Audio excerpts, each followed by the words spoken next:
आज हमारे साथ डॉक्टर पवन द्विवेदी सर हैं। नमस्कार। उनका मैं सहर्ष स्वागत करता हूँ। डॉक्टर पवन द्विवेदी सर पूरे भारतवर्ष में ट्रैवल कर चुके हैं।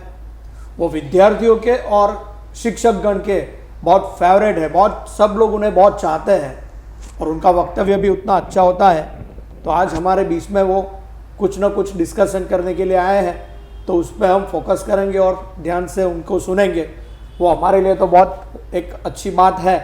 तो thank you sir, most welcome here. Thank you so much sir, सबसे पहले मैं पूछना चाहूँगा कि हमारे भारतवर्ष में अभी जो डेवलपमेंट की परिस्थिति है, तो हमारे आदरणीय प्रधानमंत्री ऐसा सोचते हैं कि ड्यूरिंग द ईयर 2047 जब हम आज़ादी का सुवर्ण वर्ष होगा, वो 2047, तब तक विकसित भारत उसका लक्ष्य लेके चल रहे हैं।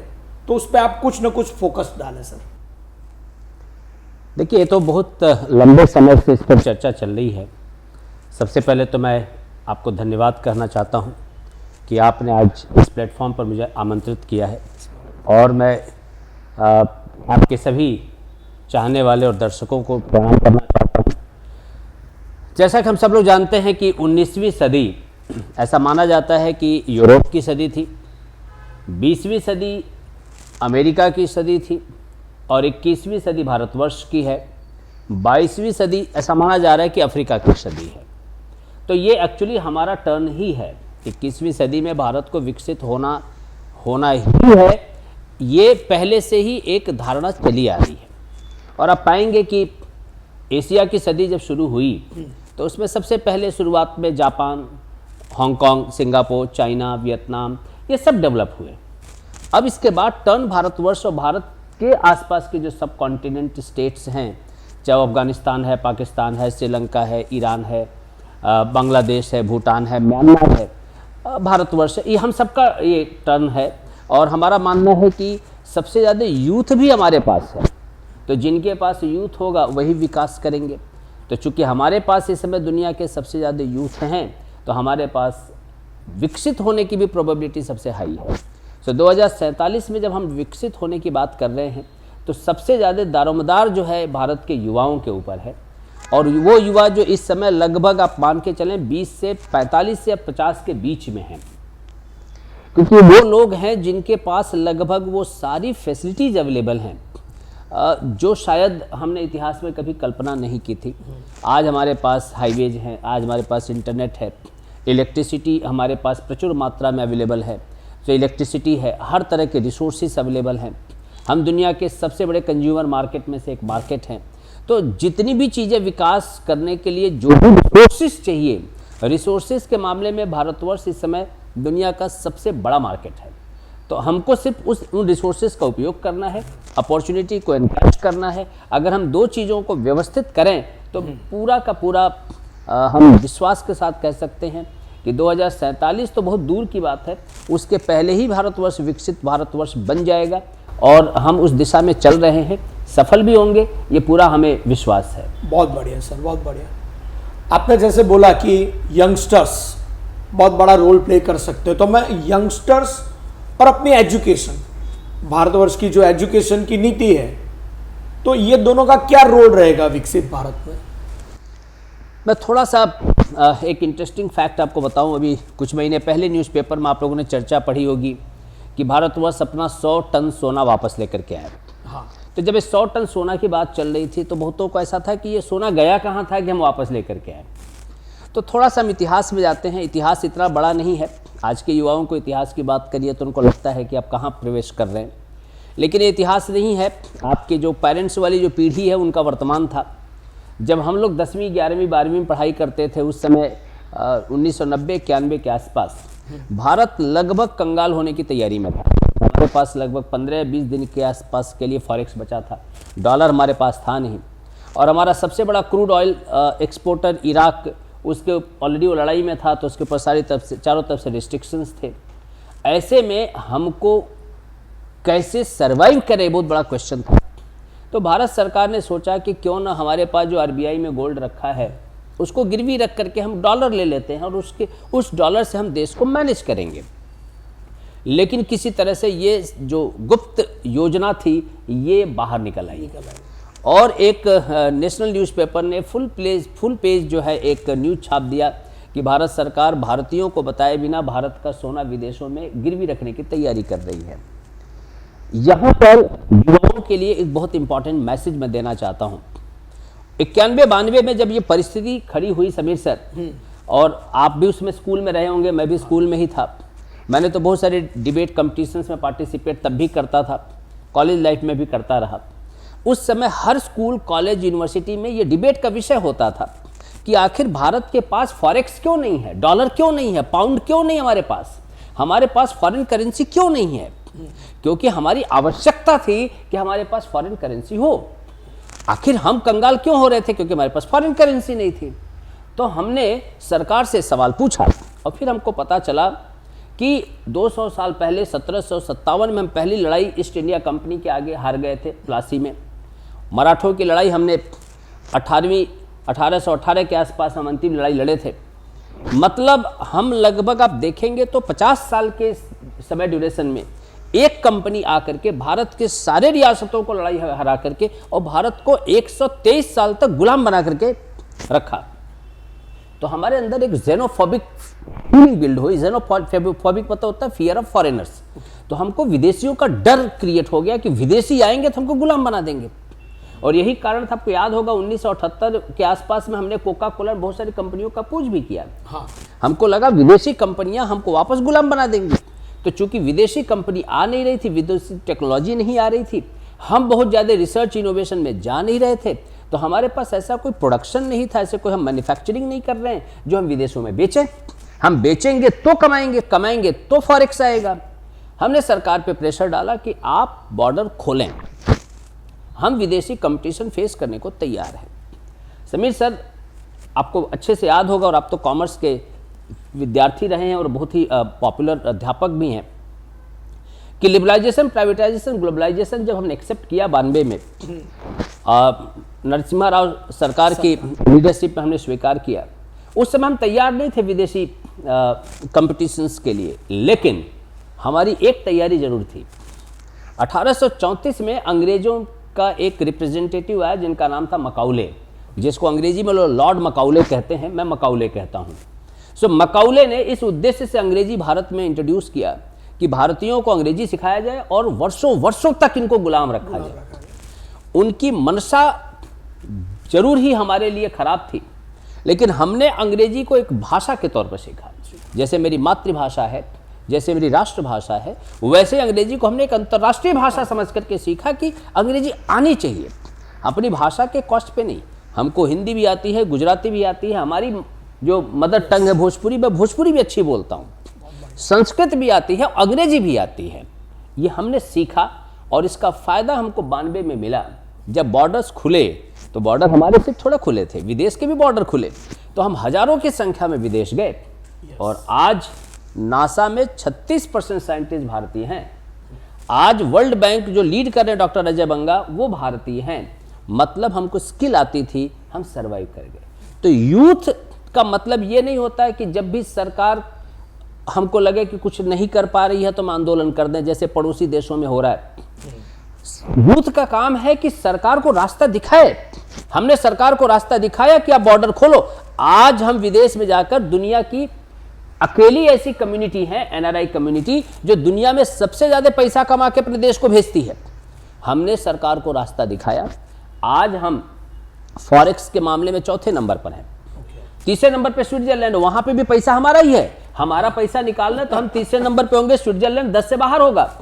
सो फॉरेक्स के मामले में हम चौथे नंबर पे हैं। आज इकोनॉमी के मामले में हम 5वें नंबर पे हैं। जो ब्रिटेन हमको लूट के गया था उसकी इकोनॉमी गड़बड़ चल रही है, हम लीड कर रहे हैं। मतलब लूटना, अराजकता, लोगों के हिस्से को ले लेना, ये कभी विकास की परिभाषा नहीं हो सकती।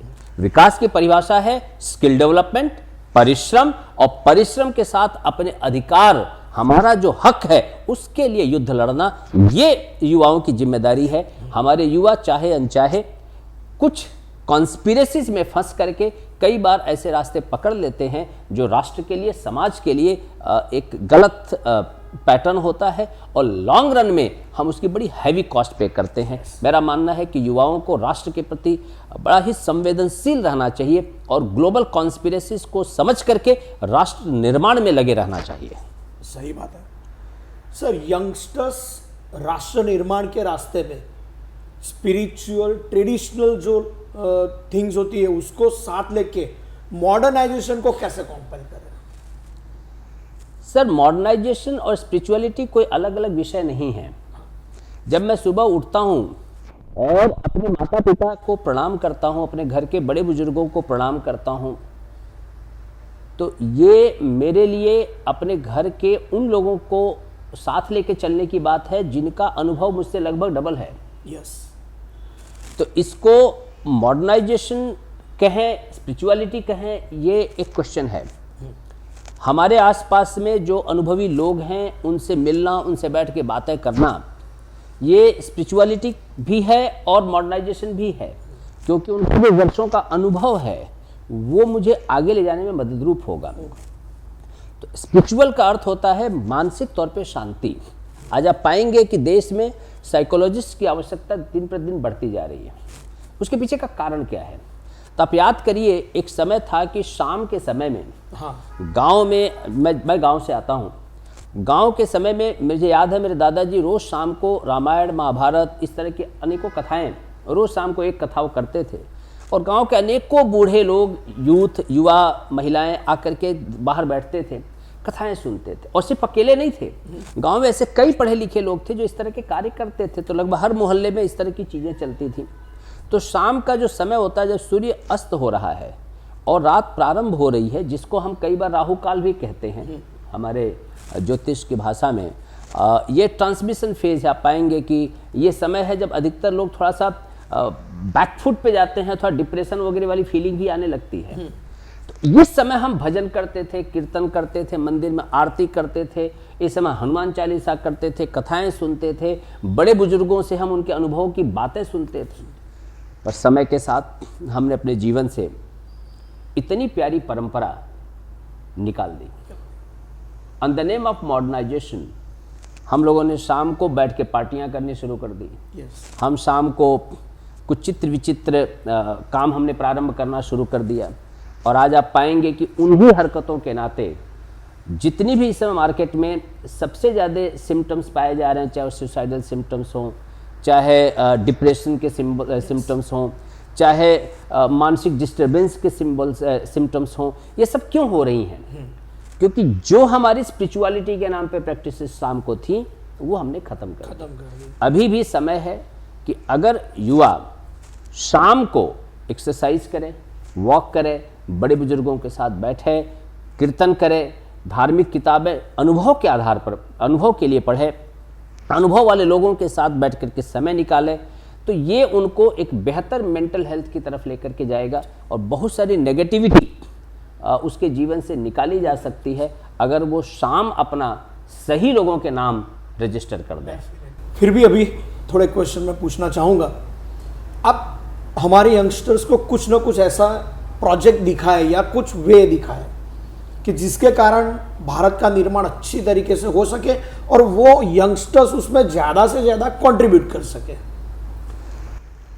देखिए 1991-92 के आसपास में आपको याद होगा बिस्लेरी मार्केट में इंट्रोड्यूस हुई थी। जब बिस्लेरी इंट्रोड्यूस हुई तो लोगों को लगा कि भारत में पानी खरीद के कौन पिएगा, ये भी कोई बिजनेस है। आज देखिए 2024 आते आते बिना खरीदा हुआ पानी कोई पीने को तैयार नहीं है। उसको ऐसा लगता है कि ये पानी शुद्ध ही नहीं होगा अगर ये खरीदा हुआ नहीं है। तो 30 साल के अंदर एक विचार से हम दूसरे विचार में प्रवेश करेंगे। 1990 के दशक में मुझे याद है गुजरात जैसे विकसित राज्य में भी 4 लेन हाईवेज शायद ही एकाध होंगे, 4 लेन हाईवेज नहीं थे। आज आप पाएंगे गुजरात अकेले में 2-2, 3-3 एक्सप्रेस हाईवे हैं। आप उत्तर प्रदेश में देखें 6 जितने एक्सप्रेस हाईवे बन गए हैं। सो विकास इस स्तर पर है कि हम अमेरिका के बाद दूसरे नंबर पे सबसे ज़्यादा हाईवे नेटवर्क में पहुंच चुके हैं। तो हर तरह से हमने विकास किया है, लेकिन जब आदमी विकास कर रहा होता है तो उसके साथ कुछ गलतियां भी कर रहा होता है। मैं मानता हूं कि हमारी पीढ़ी जिनके सामने बहुत सारे चैलेंजेस थे, हमारे सामने भोजन की समस्या थी, हमारे सामने एजुकेशन की समस्या थी, इलेक्ट्रिसिटी की समस्या थी, ट्रांसपोर्टेशन की समस्या थी, लॉजिस्टिक की समस्या थी, हर एक समस्या को फाइट देते देते देते देते हमारी पीढ़ी ने बहुत सारी गलतियां की हैं। उसमें से कुछ गलतियां मैं आपके सामने रखना चाहूँगा। पहली गलती हमने जो की, हमने हाईवेज बनाए पर ट्रैफिक सेंस डेवलप करना भूल गए। हमने रोड्स बनाए शहरों में लेकिन पार्किंग सेंस डेवलप करना भूल गए। हमने अर्बनाइजेशन किया पर पानी कैसे बचाया जाए इसके ऊपर काम करना हम भूल गए। हमने भवन बहुत बड़े बड़े बनाए और उसके साथ जंगल बचाएं कैसे, पेड़ लगाएं कैसे, ये कहीं ना कहीं हमसे छूट गया। हमने लोगों को एजुकेशन दिया, IITs बनाए, NITs बनाए, हमने एम्स बनाए। अगर आज आप देखेंगे देश में सबसे ज़्यादा एजुकेटेड मास हम जिसको कहते हैं वो है चार्टर्ड अकाउंटेंट्स हैं, पायलट्स हैं, IAS IPS ऑफिसर्स हैं, MBBS MD MS किए हुए लोग हैं। इनको हम हमारे समाज में उन लोगों को कंसीडर करते हैं जो एजुकेशन में सबसे बेहतरीन माने जाते हैं। लेकिन जब मैं बंगाल की घटना देखता हूं जो अभी एक हफ्ते पहले हुई है, ये मेरा रूह को कपा देती है कि जिनको हम सबसे हाईली एजुकेटेड लोग कहते हैं, देश में जो सबसे ज़्यादा सुरक्षित स्थान जिसको हम कह सकते हैं हॉस्पिटल, अगर वहाँ इस तरह की अमानवीय घटना होती है तो मुझे लगता है कि हमने डेवलपमेंट तो किया पर मानव निर्माण करना हमसे रह गया। एक मानवता का जो निर्माण है वो कहीं ना कहीं हमसे छूट गया है। मैं चाहता हूँ अगली पीढ़ी जो गलतियाँ हमसे हो गई हैं उसको ठीक करे। हमने गलतियाँ की हैं, अनेकों गलतियाँ की हैं। मैं दोनों हाथ जोड़कर अगली पीढ़ी से निवेदन करना चाहता हूँ कि हमारी गलतियों के लिए हमको पहले क्षमा करें और हमारी गलतियों को करेक्ट करें ताकि हम एक ऐसा समाज बना सकें जहाँ पर हर घंटे 28 लोग रोड एक्सीडेंट में ना मारे जाएं। भारत में हर घंटे 28 लोग रोड एक्सीडेंट में मारे जाते हैं, ये ना हो। देश में पानी के पीने की कमी ना हो, इसको हम इंश्योर करें। जिस तरह से वन और जंगल हमने डिस्ट्रॉय किया है, जिसके नाते इस समय टेम्परेचर आप देखेंगे इस साल किस भयावह लेवल तक गया। केरल जैसी राज्य में भूस्खलन हुआ, लैंडस्लाइड। लद्दाख जैसी जगहों पे गर्मी इस भयंकर पड़ी कि आप बात न पूछें। सो जो क्लाइमेट चेंज हुआ है इसको कैसे ठीक किया जाए ये आपके हिस्से में आता है। और अमानवीय घटनाएं, इसको हम कैसे सुधारें। कोई भी व्यक्ति, चाहे बच्चा हो चाहे बूढ़ा हो, औरत हो या पुरुष हो, कोई भी व्यक्ति शहर के किसी भी कोने में, देश के किसी भी कोने में अपने आप को असुरक्षित ना पाए, मानव को मानव से घृणा ना हो, डर न लगे, इस तरह का हम एक मानव निर्माण करना ये अगली पीढ़ी का दायित्व बनता है। अगर हम कर पाए तो मुझे लगता है कि सही अर्थ में विकसित भारत बना पाएंगे। बहुत बढ़िया सर। आप स्टूडेंट्स, यंगस्टर्स, उनके लिए बहुत संवेदनशील हो और आप ऐसा चाहते हो और ऐसा समझते भी हो कि उनका बहुत बड़ा रोल मॉडल रहेगा। लेकिन कहीं ना कहीं, अब मैं भी खुद पढ़ाता हूँ तो मैं देख रहा हूँ कि हमारे स्टूडेंट्स आजकल सिर्फ सोशल मीडिया, उस पर बहुत सारा, मतलब कि फेसबुक हो या इंस्टा हो, उस पर लगे रहते हैं। तो इसके बारे में आप क्या कहना चाहेंगे, क्या गाइडलाइन देना चाहेंगे स्टूडेंट्स को? सर देखिए, पीढ़ियों से बात चलती आ रही है। मैं गांव में मेरे दादाजी के साथ रहता था तो उनको लगता था कि अगली पीढ़ी बर्बाद है। फिर हमारे पेरेंट्स की पीढ़ी को लगता है कि हमारे बाद वाली पीढ़ी बर्बाद है। फिर हमको लगता है हमारे बाद वाली बर्बाद है। मजे की चीज़ है कि अभी जो सोशल मीडिया वाली जो पीढ़ी है, भगवान जाने वो अपने आने वाली पीढ़ी को क्या बोलने वाली है। तो पीढ़ियाँ बदलती हैं तो प्रचलन भी बदलते हैं, टूल्स, टेक्नोलॉजी बदलती है। हमारे समय में हमको याद है लोग बोलते थे टीवी देखने से लोग बिगड़ जा रहे हैं, टीवी घर में नहीं होना चाहिए। तो जो बच्चे 11वीं 12वीं साइंस में होते थे उन घर में टेलीविज़न को बांध के माड़िए पे चढ़ा दिया जाता था ताकि अच्छे से बोर्ड की तैयारी करें। तो ये समस्याएं रहती हैं। कोई भी टेक्नोलॉजी कभी ख़राब नहीं होती। मेरा ऐसा मानना है कि उसका उपयोग कैसे किया जाए।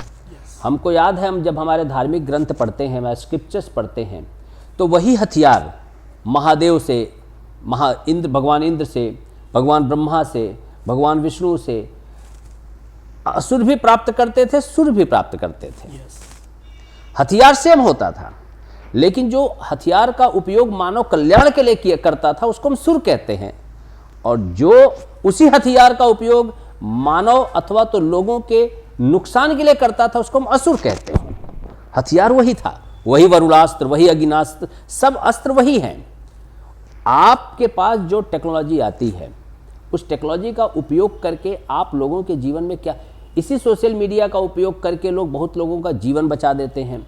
इसी सोशल मीडिया का उपयोग करके बहुत सारे कैंसर से पीड़ित गरीब बच्चों की मेडिकल फैसिलिटी मिल जाती है।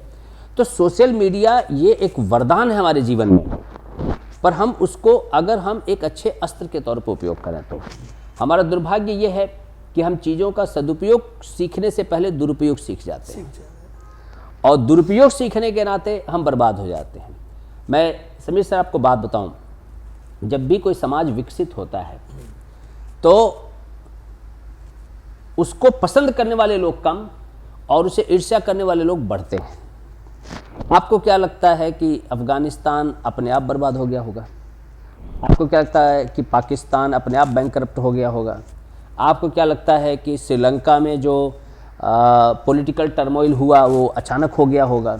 आपको क्या लगता है बांग्लादेश में जो ये पॉलिटिकल क्राइसिस हुई वो अचानक हो गई होगी? आपको क्या लगता है नेपाल में हर साल 2 साल में सरकार बदल जाती है, अचानक हुआ होगा? आपको क्या लगता है म्यांमार में जो सैनिक सत्ता आ गई वो अचानक हो गया होगा?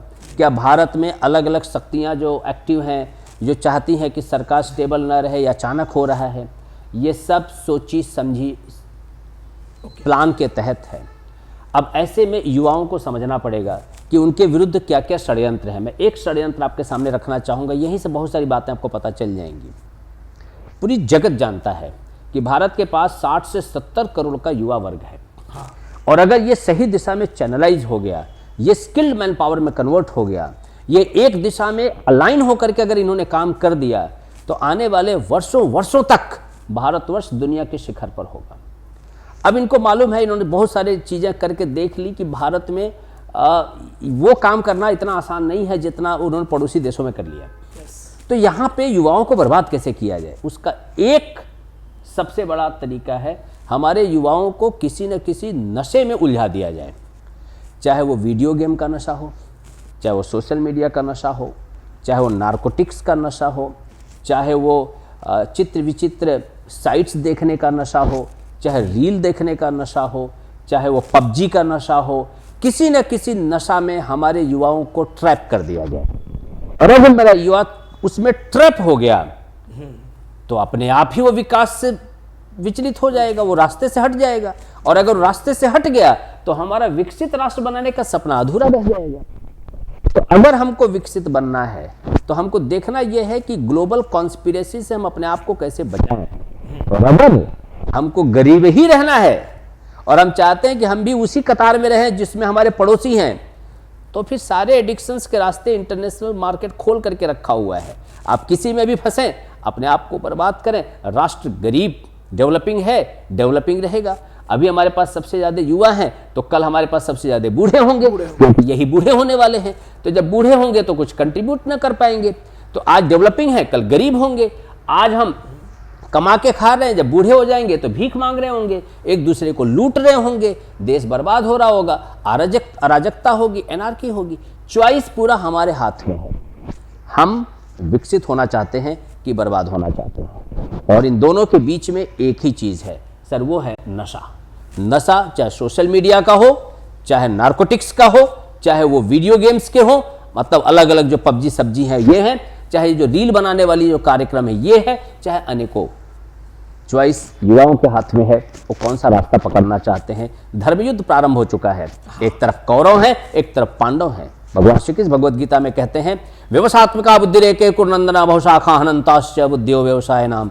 हे अर्जुन, अगर सफल होना है तो एक लक्ष्य रख, और हमारा लक्ष्य है विकसित भारत, और उस लक्ष्य में हमको एक ही काम करना है। हमको याद है अभी बीच में एक इंटरव्यू में नारायण मूर्ति जी ने कहा था कि भारत के युवाओं को हफ्ते के 70 घंटे काम करने को तैयार होना होगा। 70 घंटा कोई बड़ा काम नहीं है। किसी भी बिजनेसमैन से पूछिए, रोज के 12 से 15 घंटे मिनिमम काम करता है। सही बात है। तो आप अगर किसी भी काम को अपना काम समझ करके करेंगे तो 12 घंटे 15 घंटे आपको पता ही नहीं चलेगा।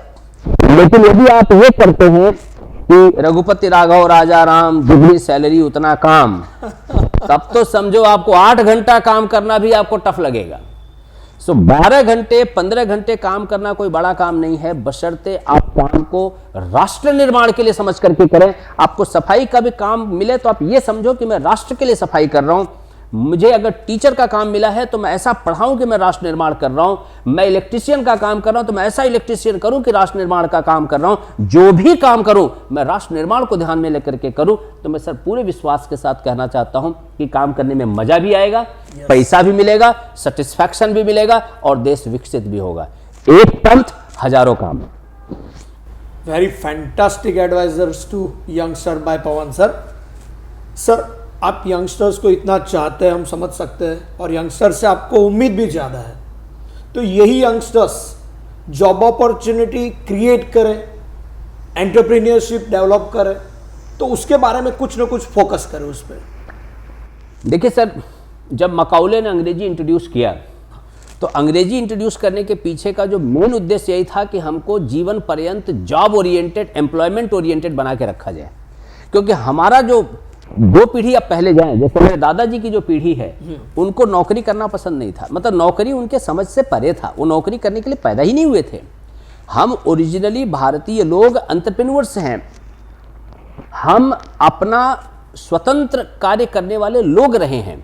हर गांव अपने आप में एक फुल फ्लेश इकोसिस्टम था जहां पे जितनी भी चीज़ें आपको सब्जी से लेके, खाने पीने से लेके, लोहा लकड़ के काम से लेकर के हर तरह की चीजें एक गांव में मिल जाती थी।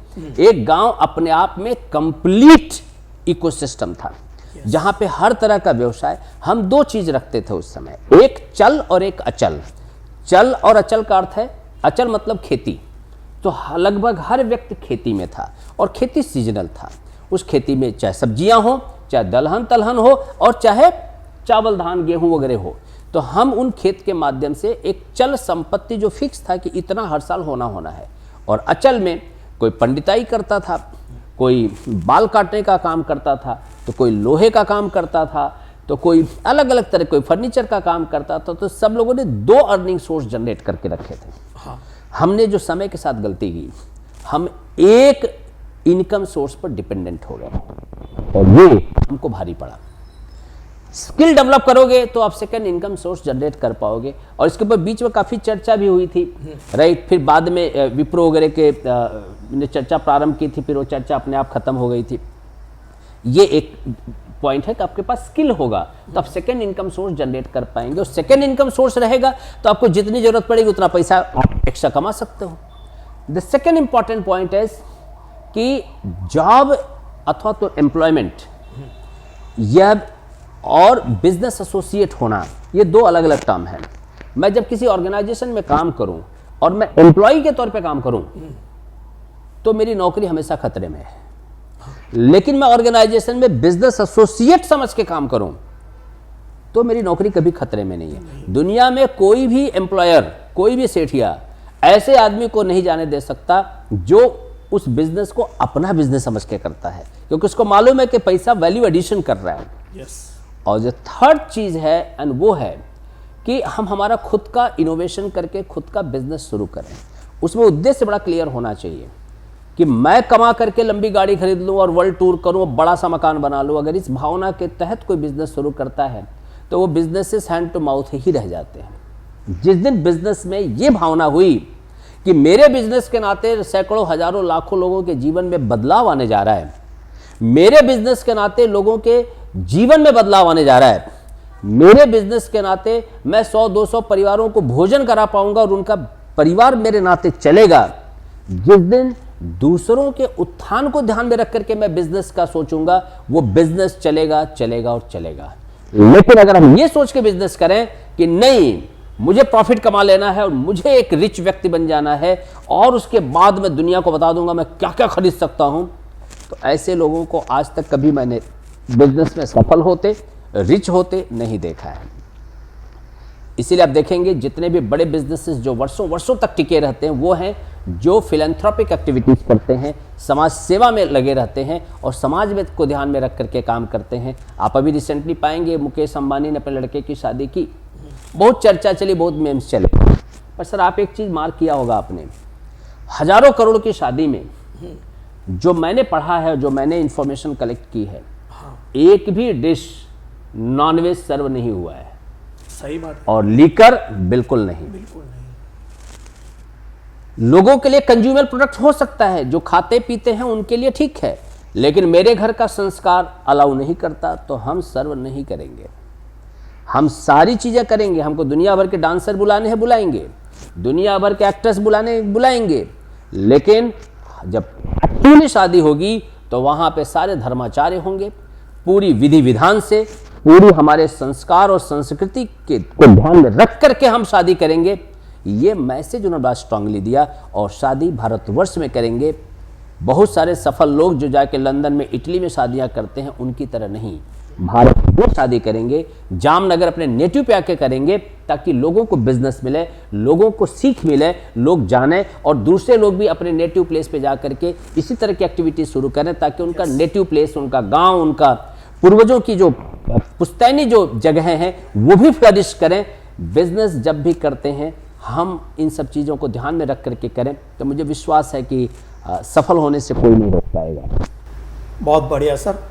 एक आखिरी सवाल, हमारे राष्ट्र निर्माण में यंगस्टर्स, उनको आप लास्ट एडवाइस दो कि उनको क्या करना चाहिए, किस तरीके से ज़्यादा इन्वॉल्वमेंट लें इसमें। देखिए सर, लगभग 2000 वर्षों से भारतवर्ष प्रतीक्षा कर रहा था। इस पीढ़ी का जो पीढ़ी इस समय लगभग आप मान के चलें कि 18 से लेके 30 के बीच की है, ये वो पीढ़ी है जिसके पास वो सारी सुविधाएं मिली, जिन सुविधाओं के लिए हम लगभग 1000 वर्ष तक संघर्ष करते रहे। हमारे पूर्वज खून बहाते रहे, लड़ाइयाँ लड़ते रहे। हमारे कई ऐसे पूर्वज हैं, छत्रपति संभाजी जैसे लोग, जिनकी शरीर की एक एक चमड़ी उतार ली गई, आंखें फोड़ दी गई, उनके शरीर के कितने टुकड़े किए गए आज तक हमारे पास रिकॉर्ड्स नहीं हैं, लेकिन उन्होंने इस देश की संस्कृति के लिए अपने आप को न्यौछावर कर दिया। ऐसा इस देश में पिछले 1000 वर्षों में लाखों लोग ऐसे हैं जिन्होंने अपने हर तरह की इच्छाओं का बलिदान किया है और अभी भी कर रहे हैं। जब मैं बातें कह रहा हूं तो मैं उस पीढ़ी को कहना चाहता हूं कि आपके पास यदि इंटरनेट बंद नहीं होता है, 24 घंटे 12 महीने इंटरनेट चालू है, तो आपके पास ये सुविधा इसीलिए है किसी ने आपको इस सुरक्षा दी है अपने जान को दांव पे लगाकर। बाकी दुनिया में बहुत सारे देश हैं जहाँ पे दिन में घंटों घंटों तक इंटरनेट बंद कर दिया जाता है। आपको अगर इलेक्ट्रिसिटी मिल रही है तो उसके पीछे भी लाखों लोगों का योगदान है। आपको भोजन मिल रहा है तो लाखों लोगों का बलिदान है। आज अगर भारत में कहीं पे मिसाइल नहीं गिर रही है, कहीं पे हमले नहीं हो रहे हैं, कहीं बम नहीं फूट रहे हैं, लाखों लोगों का योगदान है।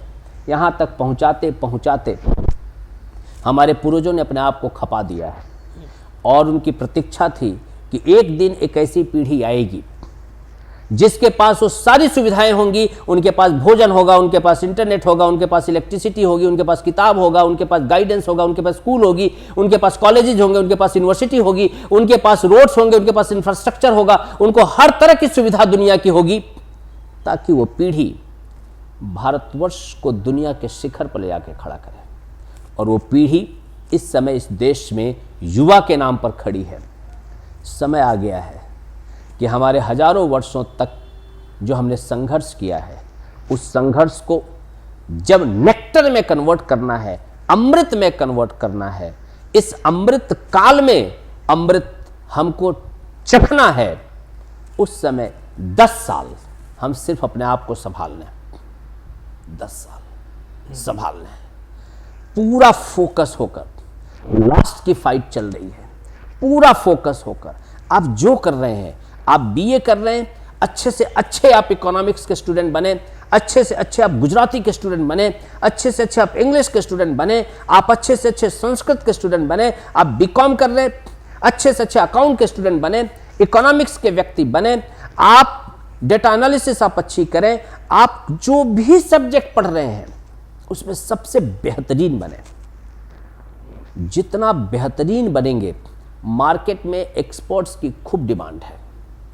आपको बताऊं, इटली, जापान, दुनिया के बहुत सारे देश ऐसे हैं जहां पॉपुलेशन ग्रोथ नेगेटिव चल रहा है।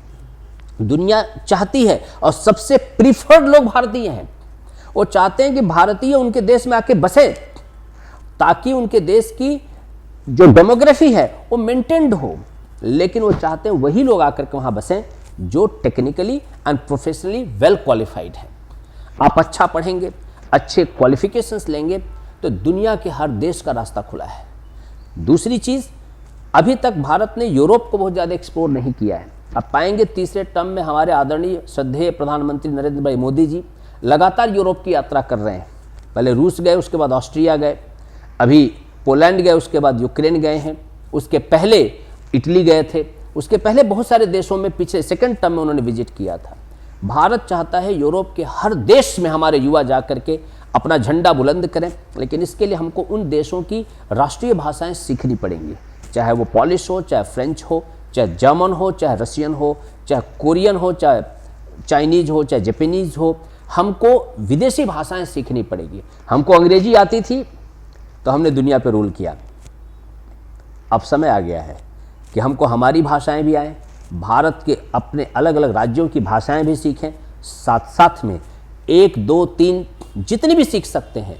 हम यूरोपियन भाषाएं सीखें, एशिया के अलग अलग देशों की भाषाएं सीखें। ये हमको आने वाले समय में बेहतर भारत को दुनिया के देशों में बिजनेस करने के लिए भी, जॉब करने के लिए भी, अपने को एस्टेब्लिश करने के लिए भी, और वहाँ पे रूल करने के लिए। रूल मैं इसलिए बोल रहा हूँ क्योंकि ऋषि सुनक अभी प्रधानमंत्री रह के गए हैं यूके के। हाँ। तो आने वाले समय में दुनिया, अभी कमला हैरिस इलेक्शन लड़ रही हैं अमेरिका में, आदि भारतीय ही हैं। तो दुनिया में रूल करने के लिए भी भारतीयों की वहाँ की भाषाएं आनी चाहिए। तो हमारे पास अपॉर्चुनिटी ही अपॉर्चुनिटी है, सिर्फ मौका हम हाथ से जाने न दें। और मौका ये है कि हम अच्छा स्वास्थ्य रखें। पहला पॉइंट, हेल्दी शरीर ही हेल्दी मस्तिष्क का निर्माण करता है। आज हम मिल्क प्रोडक्शन में नंबर 1 हैं, फ्रूट प्रोडक्शन में नंबर 2 हैं, वेजिटेबल प्रोडक्शन में नंबर 2 हैं, फूड ग्रेन प्रोडक्शन में नंबर 2, नंबर 3 हैं, लेकिन हेल्थ में 45th हैं। हैप्पीनेस इंडेक्स में 125वें नंबर पे हैं। तो हम खुश रहें, स्वस्थ रहें, अच्छा खाएं। स्पोर्ट्स की दशा आपने ओलंपिक में देखी है, मैं ज़्यादा उस पर बोलना नहीं चाहता हूं। हम स्वास्थ्य पे ध्यान दें, हम खेलें कूदें, अच्छा पढ़ें, बेहतर क्वालिफिकेशन लें, एडिक्शन से अपने आप को दूर रखें, नारकोटिक्स अपने आसपास भटकने न दें, जितना हो सके उतना टेक्नोलॉजी का सदुपयोग करें। और एक सब्जेक्ट मिनिमम ऐसा होना चाहिए जिसमें हमारा डंका बजे। मिनिमम 1 या 2 फॉरेन लैंग्वेजेस सीखें, माता पिता को साथ में लेकर चलें। भारत सूर्य भगवान का राष्ट्र है और माता पिता भगवान सूर्य की तरह हैं। जितना सूर्य का आशीर्वाद उतना जीवन बेहतर। माता पिता को, घर के बड़े बूढ़ों को साथ में लेकर के चलें, और दिन में एटलीस्ट एक बार भोजन, अगर आप घर पे रहते हैं तो परिवार के साथ बैठ करके करें। अगर आप इतना काम शुरू कर दें तो मैं विश्वास के साथ कहना चाहता हूं कि दुनिया की कोई भी शक्ति भारतवर्ष का एक बाल भी बांका नहीं कर सकती। हम विकसित भारत बनेंगे और बनेंगे। फैंटास्टिक। राष्ट्र निर्माण जो हम कर रहे हैं उसमें जो आपने यंगस्टर्स को पर्टिकुलरली जो एडवाइस दी, जो आपने प्रसाद दिया प्रवचन के तौर पे, sir very fantastic. We are very impressive for that. Kirti Vidya Institute Private Limited आपका बहुत बहुत आभारी है, और हम भी चाहेंगे कि यंगस्टर्स आपकी सारी सलाह सूचन माने और राष्ट्र निर्माण में वही जो आपने बताया रास्ते उस पर आगे बढ़े। Thank you very much sir. Thank you.